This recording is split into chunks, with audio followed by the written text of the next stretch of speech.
Zion Centre this Friday to look at the opening of their new website, which is zionarts.com.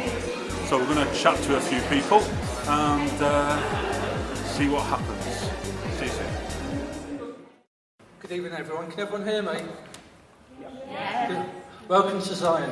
My name is Carl Hutton, I'm the Chief Executive for Zion Arts Centre. Don't be shy, please come down to the front if you like, rather than spread yourselves out. Tonight's the launch of our website. There's going to be a few speakers who I'll introduce as we go along rather than go through that information now. Tonight's quite an important night for us. For 2 years we've been talking about launching a website and finally we've done it, so hopefully it should be good. We've also got a small performance by Designing Actors Group, but I'll stop now and I'll hand you over to Councillor Alistair Cox, who is the Chair of the Zion Arts Centre.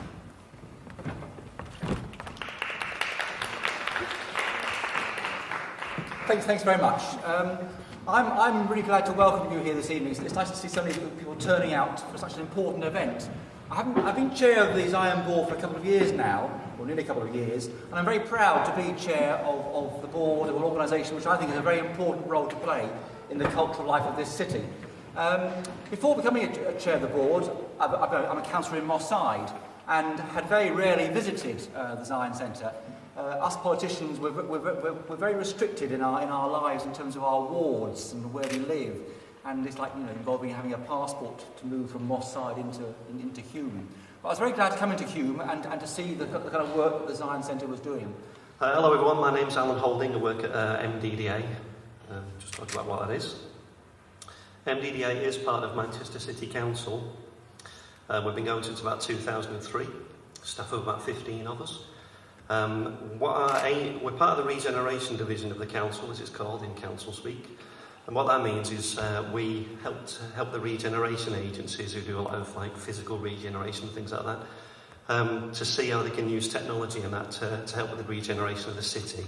And a lot of our work, at the moment anyway, is doing a lot of liaison work with all the different partnerships and agencies that we work with to develop this thing called the Digital Strategy for Manchester. What that mainly is about, it's about tons of things, but the main thing it's about at the moment is about putting in place an infrastructure for the next generation broadband. So you can have broadband speeds come to your home and your businesses for about 20 times faster than they are now, which will help with the economy and all those kind of things. And from the digital strategy comes a load of different kinds of projects. And they range from some kind of weird kind of R&D things to some very practical things. We do a lot of work with small businesses to help them get selling online, and we do a lot of work with community and voluntary groups in Manchester and around Manchester on things like blogging and podcasting and how do you use the web better to do your stuff. And that's kind of how we got involved in Zion. I think this website looks great, I've got to say. It gives you immediately a clear idea of what's going on. You've got over in this area, I don't know if you can see the mouse button on this screen, but over on this area on the left side you've got the latest news. Just gives you a quick update of what's going on in and around Zion. And also in the main area of the site you've got any information you want to put on there. You can put video clips on there to show the latest stuff. It's an area where you can promote lots of things about the site. And down the bottom of the site here, just a quick list of the upcoming events. And if you want to see more events, you can click the What's On link. And within there, it shows you a little calendar here, so you can see what's going on in April, what's going on in May. You can flip through them. Well, there's nothing next month yet. Hopefully you'll be busy next month. And you can click to find out about the website launch event. I'll tell you a little bit more about it there. You can go back and view the events again. You can find out a little bit more about Zion, who they are, what they do, why they do it, and how successful they are. Hopefully they're very successful and will continue to be so. Right, you are heavily involved with this website. What's your name, first of all? My name's Kay Wells and I'm the Creativity and Development Manager at Zion Arts Centre.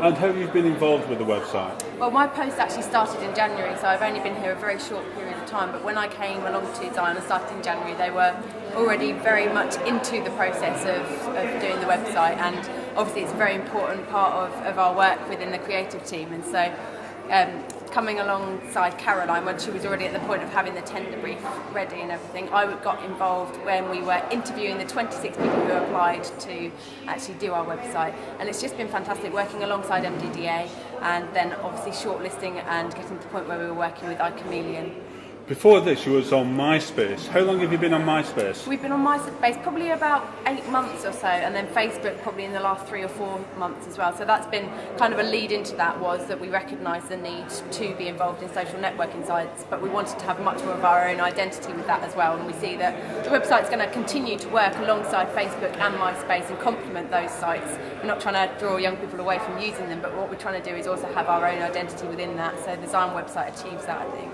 So it's mainly interactive with the youth, so they can actually get involved with their own little forums and Yeah, post and things. it's twofold. I think for me, from the creative perspective, I'm fundamentally think it's important that we have young people having a voice about what's going on in Zion. There hasn't been enough of a platform for young people to actually let us know what they think about what's going on, let us know what they want out of Zion, etc., etc. Then the other side of that as well is that we need a profile, because this centre is obviously available for people to hire and to come into as well. So that's what the website also does for us. There'd be a lot of parents concerned about this. Will there be any regulating? Yes, there's a lot of regulating on the website. Actually, no forum posts or community posts can go live without a moderator actually accepting them and saying that they can go on. We have got an over 16s policy on the website, so people who are under the age of 16 won't unfortunately be able to log on and use that in that way. So obviously that's a very difficult thing to monitor, but me and Caroline and the rest of the marketing and creative team will be overseeing the moderation of the forum and the community groups. So no rude No rude words. No. No rude videos. No rude videos, no rude words.